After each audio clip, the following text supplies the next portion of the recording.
नमस्कार, उत्तराखंड समाचार में आपका स्वागत है। मैं नूतन वरुण। सबसे पहले मुख्य समाचार। प्रदेश को आज कोरोना का कोई नया केस नहीं मिला। सभी 183 रिपोर्ट्स आई नेगेटिव। दून मेडिकल कॉलेज में शुरू हुई टेस्टिंग।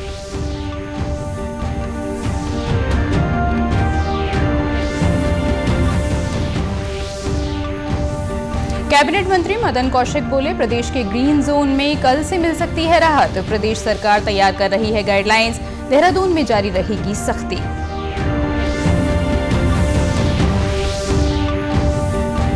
मुख्यमंत्री त्रिवेंद्र सिंह रावत ने कहा, 9 जिलों में कल से खुलेंगे सभी अस्पताल। लॉकडाउन में हुए आर्थिक नुकसान के लिए किया कैबिनेट उप समिति का गठन। कृषि मंत्री सुबोध उनियाल को सौंपी उप समिति की जिम्मेदारी। और कल अक्षय तृतीया को खुलेंगे यमुनोत्री गंगोत्री धाम के कपाट। सोशल डिस्टेंसिंग के कारण आम श्रद्धालु नहीं लेंगे भाग। वहीं रमजान के पहले दिन रोजेदारों ने घर में ही की इबादत। और अब समाचार विस्तार से। राज्य को आज कोरोना से राहत मिली है। आज एक भी कोविड-19 का नया केस सामने नहीं आया है। कोरोना परीक्षण की आज सभी 183 रिपोर्ट्स नेगेटिव आई हैं। इनके अलावा 411 सैंपल्स की रिपोर्ट्स अभी आनी बाकी हैं। राज्य में कोरोना संक्रमित लोगों की संख्या 48 है। हालांकि इनमें से 27 अभी तक ठीक हो चुके हैं। वहीं दूसरी ओर कोरोना के चलते सील किए गए इलाकों में लगातार निगरानी की जा रही है। इस बीच दून मेडिकल कॉलेज में भी आज से कोविड-19 की जांच शुरू हो गई है। प्रदेश सरकार ग्रीन जोन में आने वाले जनपदों में जनता को राहत देने की तैयारी में है। केंद्र से अनुमति मिलने के बाद अब जल्द ही इसके विधिवत आदेश जारी किए जाएंगे। कैबिनेट मंत्री मदन कौशिक का कहना है कि कोरोना महामारी से बचाव की दिशा में राज्य ने बेहतर काम किया है, जिसका परिणाम है कि प्रदेश के 9 से अधिक जिले इस वक्त ग्रीन जोन में हैं। वहीं केंद्र से मिले निर्देशों के बाद अब ग्रीन जोन इलाकों को खोलने के लिए जल्द सरकार आदेश जारी करेगी। 9 जिले ऐसे हैं जहाँ पर कोई कोरोना पॉजिटिव नहीं है। तो आज गाइडलाइन आने के बाद हम लोग निर्णय लेने जा रहे हैं कि इन सब जनपदों को हम जल्दी से जल्दी तुरंत ही खोलने के फेजिस वाइज खोलने का और दिशा निर्देश संबंधित जिले के जिलाधिकारी को जारी करेंगे। और अगर हम रेड जोन की बात करें तो 3 जनपदों में हॉट स्पॉट केवल देहरादून में है, या हरिद्वार में एक है, या हल्द्वानी में एक है। लेकिन हॉट स्पॉट को छोड़ के जो बाकी रेड जोन है उसमें भी दिशा निर्देश प्राप्त करने के बाद जहां कोई इस तरह का दिक्कत नहीं आएगी वहां भी हम कुछ छूट देने पर विचार कर रहे हैं।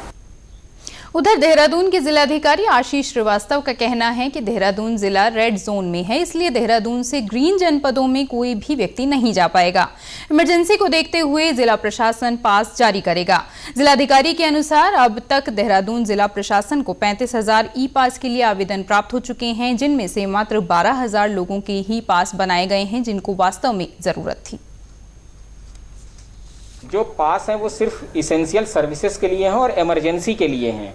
मैं आपको बताना चाहूँगा कि अभी तक जो हमारी पास जो ऑनलाइन पास की रिक्वेस्ट है वो लगभग 35,000 पास की रिक्वेस्ट हमें जो है प्राप्त हुई है, जिसमें से इसेंशियल सर्विसेज और मेडिकल इमरजेंसी को लेकर के लगभग जो है 12,000 के आसपास पास जो है वो अप्रूव किए गए हैं। रेस्ट सभी पास कैंसिल किए जा रहे हैं क्योंकि वो लॉकडाउन की जो मिनिमम गाइडलाइन है उसके अगेंस्ट हैं।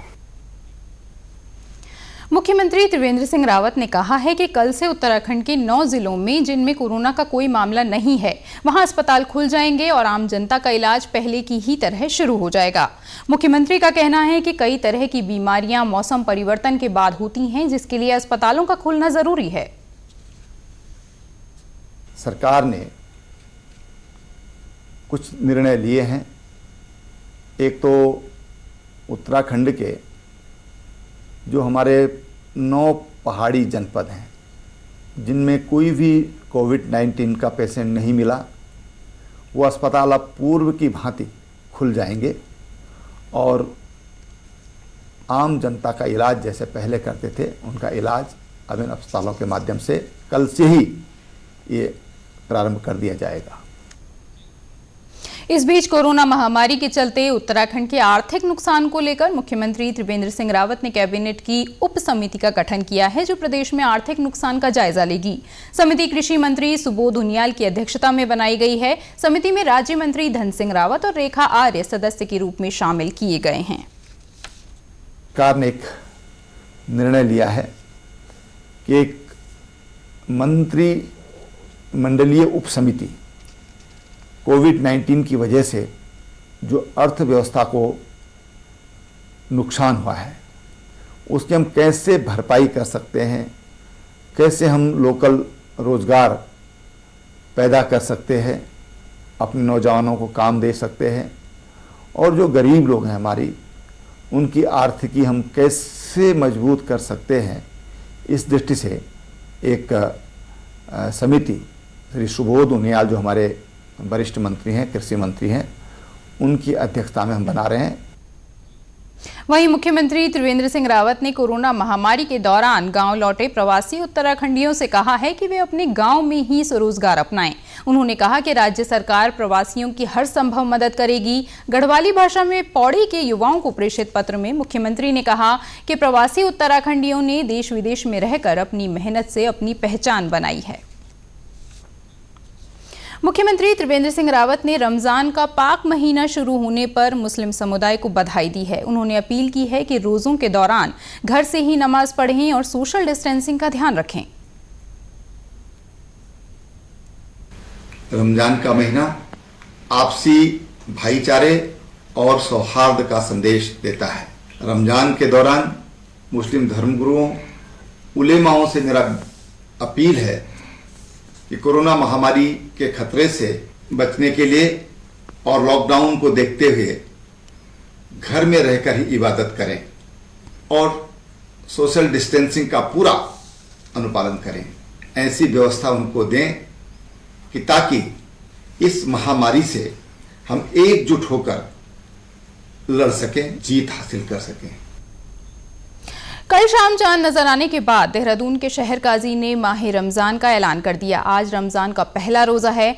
लॉकडाउन के चलते लोगों ने घरों से ही इबादत की। शहर काजी मौलाना मोहम्मद अहमद कासमी ने बताया कि इस बार इफ्तारी में पड़ोस के जरूरतमंद लोगों की मदद भी करें। उन्होंने लोगों से घरों में रहकर इबादत करने की अपील की। देशवासियों के लिए सबसे बड़ा पैगाम तो यही है कि हम ये लॉकडाउन का पालन करें और बीमारी चली जाएगी, आप सब खुशी खुशी होगी। देहरादून के जिलाधिकारी आशीष श्रीवास्तव ने कहा कि इस बार लॉकडाउन के चलते घरों से ही इबादत करनी है। उधर हरिद्वार में भी लॉकडाउन के दौरान रोजेदारों ने आज सरकारी आदेशों का स्वेच्छा से पालन किया। रोजेदारों ने घरों में रहकर ही नमाज अदा की। बाहर निकलते समय रोजेदारों ने न केवल मुंह पर मास्क लगाए रखा, साथ ही सामान खरीदते हुए भी सोशल डिस्टेंसिंग का पूरा ध्यान रखा। हरिद्वार के सीओ सिटी अभय सिंह ने बताया कि पुलिस लॉकडाउन का पालन प्रभावी ढंग से करा रही है। हरिद्वार के जिलाधिकारी सी रविशंकर का कहना है कि लॉकडाउन का पालन सख्ती से कराया जा रहा है। रमजान को लेकर के ये डायरेक्शन है, सभी जो है अपने घरों में ही रह करके ही जो है प्रे करेंगे। तो इसलिए उनका रिलीजियस लीडर्स को भी बता करके उनके माध्यम से ये मैसेज भी दिया है और अधिकांश जगह में जो है बहुत लार्जली जो है अच्छे ढंग से चल रहा है। तो सभी अपने घरों में ही रह करके वो करेंगे और जितना क्वारंटाइन और हमारा रिलीफ कैंप्स में भी जो मुस्लिम्स हैं उनको भी जो है हमने स्पेशल इंतज़ाम किया है ताकि वो सुबह सुबह 3 बजे 4 बजे जो खाना खाना चाहेंगे तो उनके लिए इंतज़ाम किया है और शाम को 7 बजे जब उनका जो है खुलता है तो उस वक्त भी जो है इंतज़ाम किया है। विश्व प्रसिद्ध गंगोत्री धाम और यमुनोत्री धाम के कपाट कल यानी अक्षय तृतीया को खुलेंगे। गंगोत्री के कपाट 12:35 पर पूरे विधि विधान के साथ खुलेंगे। वहीं यमुनोत्री धाम के कपाट दोपहर 12:41 पर खोल दिए जाएंगे। कोरोना संक्रमण और लॉकडाउन के कारण दोनों धामों में आम जनता भाग नहीं लेगी। कपाट खोलने के दौरान सोशल डिस्टेंसिंग का पूरा ध्यान रखा जाएगा। मां गंगा की उत्सव डोली आज भैरव घाटी में रात्रि विश्राम करेगी। इसके बाद कल सुबह गंगोत्री धाम के लिए प्रस्थान करेगी। धाम में विधि विधान के साथ पूजा अर्चना के बाद कपाट खोल दिए जाएंगे। यमुनोत्री धाम के लिए मां यमुना की उत्सव डोली कल सुबह खरसाली से चलेगी। कोरोना महामारी के समय में प्रधानमंत्री किसान सम्मान निधि योजना से पौड़ी जिले के किसानों को राहत मिली है। इस योजना से जिले में 58,000 किसानों को लाभ मिला है। सरकार की विभिन्न योजनाओं के तहत बीज, खाद, दवाएं और कृषि उपकरणों पर अनुदान दिया जा रहा है। सरकार ने किसानों को बीज पर अनुदान 50% से बढ़ाकर 75% कर दिया है। हमारा खरीफ सीजन इस चालू हो गया, उसके तहत किसानों को खरीफ से संबंधित सभी बीज विभाग के द्वारा उपलब्ध कराया जा रहा है कृषि निवेश केंद्रों के माध्यम से। भारत सरकार के माध्यम से भी जो हमारे गरीब किसान भाई बंधु हैं उनको भी डीबीटी के माध्यम से किसान सम्मान निधि का पैसा 5वां किस्त अप्रैल माह से चालू हो गया, जिससे कि किसान अपने खेती में जो लगने वाले बीज हैं, दवाइयाँ हैं, यंत्र हैं, उसमें अपना इस राशि का सदुपयोग कर सकेंगे। किसानों को फसलों के लिए उपलब्ध कराई जाने वाली औषधियों पर 50% की छूट दी जा रही है। इसके अलावा छोटे कृषि उपकरण पर 50 और बड़े कृषि उपकरणों पर 80% अनुदान दिया जा रहा है। जिला उद्यान अधिकारी डॉक्टर नरेंद्र कुमार ने कहा कि प्रवासी युवाओं के लिए बागवानी स्वरोजगार का बेहतर माध्यम है।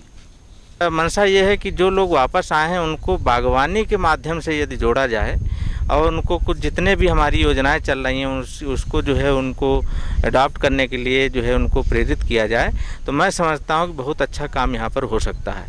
बागवानी में सबसे ज़्यादा यहां संभावनाएं हैं। हमारा जितना भी बीज इस समय बीजों का जो चल रहा है काम, उसमें 75% सब्सिडी अभी राज्य सरकार द्वारा घोषित की गई है। प्रधानमंत्री किसान सम्मान निधि से उपलब्ध होने वाली मदद से किसान काफी खुश हैं। कृषि फार्म मशीनरी बैंक कृषि विभाग ने जो हमें दिया है उससे हमें खेती करने में बहुत सहायता प्रदान हुई है, सहायता मिली है। और इसके साथ साथ हम ये चाहते हैं कि सरकार ने जो ये खाद और बीज पर हमको सब्सिडी प्रदान करती है वो भी एक प्रशंसनीय कार्य है। सरकार की तरफ से हमें सहयोग तो मिल रहा है, यंत्रों में 80% सब्सिडी मिल रही है और बीजों में भी जो है अब 75% जो है सब्सिडी है, तो काफ़ी सुविधाएं हमें। कोविड-19 से लड़ने में आपातकालीन सेवाओं में कार्यरत कर्मचारी और अधिकारी पूरी तरह से मुस्तैद हैं। संकट की इस कठिन घड़ी में सबसे महत्वपूर्ण भूमिका डॉक्टर और मेडिकल स्टाफ निभा रहा है। रुद्रप्रयाग में भी डॉक्टर अपनी जिम्मेदारियों का निर्वहन बखूबी कर रहे हैं। हालांकि अब तक जिले में कोविड-19 के एक भी मरीज की पुष्टि नहीं हुई है, लेकिन स्वास्थ्य विभाग पूरी तरह से सजग है। और ये कोरोना जैसे महामारी के लिए हम लोग पूरा चुस्त दुरुस्त हैं और प्रिपेयर हैं और हमें निपटने के पूरी तरह से तैयार है। हमारा विभाग, हमारा अस्पताल हर तरह मामले में तैयार है। इसके लिए हमारे पास मैन पावर भी आप देखते हैं, फार्मासिस्ट में बैठे हैं, हमारी पूरी टीम यहाँ तैयार रहती है। इमरजेंसी है, चाहे इसकी कोविड के रिलेटेड इमरजेंसी हो या नहीं इमरजेंसी, तो हम लोग अलग अलग छाँट करके मरीज को हम लोग सादा सेवा दे रहे हैं। इसके लिए सारा हमारे पास दवाइयाँ भी पूरी है। हम लोग 24/7 हम लोग काम करते हैं, हम लोग को पूरा सेवा देने के लिए तत्पर हैं। रुद्रप्रयाग में लॉकडाउन का प्रभावी रूप से पालन कराने में और जरूरतमंदों की मदद में पुलिस अपना अहम योगदान दे रही है। कोरोना संक्रमण के खतरे को देखते हुए पुलिसकर्मी अपने परिजनों से भी नहीं मिल रहे हैं। जिला पुलिस अधीक्षक नवनीत सिंह भुल्लर का कहना है कि पुलिस मुस्तैद है और जनसहयोग भी मिल रहा है। लोगों का अभूतपूर्व सहयोग मिल रहा है। लोग काफ़ी जागरूक हैं जनपद रुद्रप्रयाग के, और जितने जनप्रतिनिधि हैं और आम जनमानस हैं उनसे पुलिस को बहुत सहयोग मिल रहा है। कुछ प्रकरण आए थे जिसमें कि उल्लंघन हुआ लॉकडाउन का किसी वजह से, तो उनमें हमने मुकदमे लिखे हैं और 690 के आसपास हमारे डिजास्टर मैनेजमेंट एक्ट और 188 IPC के मुकदमे कायम हुए हैं।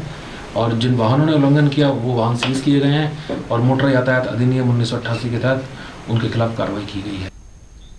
कोरोना वायरस से निपटने में सफाई कर्मचारी भी एक योद्धा के रूप में अपने कर्तव्यों को निभा रहे हैं। ये खुद की जान को खतरे में डालकर घर मोहल्ला, गांव, बाजार और अस्पतालों की साफ सफाई और सैनिटाइजिंग कर कोरोना वायरस को पनपने से रोकने में दिन रात जुटे हुए हैं। देश के लिए सही सब ठीक ठाक हो जाए, हम तो कर ही रहे हैं। डर तो लगता है, अपनी सुविधा रखते हैं, मास्क पहनते हैं, घर में कपड़े चेंज करके जाते हैं। हमारा तो मेरे पति भी हॉस्पिटल के कर्मचारी, हम भी हॉस्पिटल के कर्मचारी। आपातकालीन सेवाओं में लगे सरकारी कर्मचारियों के अलावा पेट्रोल डीजल वितरित करने वाले कर्मचारी भी अपनी सेवाएं दे रहे हैं। जैसे लॉकडाउन हुआ है, यहाँ पे हम उचित दूरी बनाए रख रहे हैं। 1 मीटर की दूरी जो है हम कहीं उस प्रकार से तेल दे रहे हैं, ग्लव्स पहने हुए हैं, सैनिटाइजर का प्रयोग कर रहे हैं बार बार।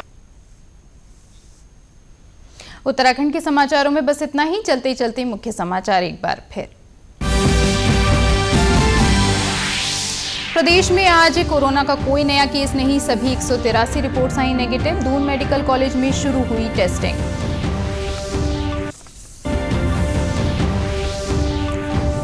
कैबिनेट मंत्री मदन कौशिक बोले, प्रदेश के ग्रीन जोन में कल से मिल सकती है राहत। प्रदेश सरकार तैयार कर रही गाइडलाइंस, देहरादून में जारी रहेगी सख्ती।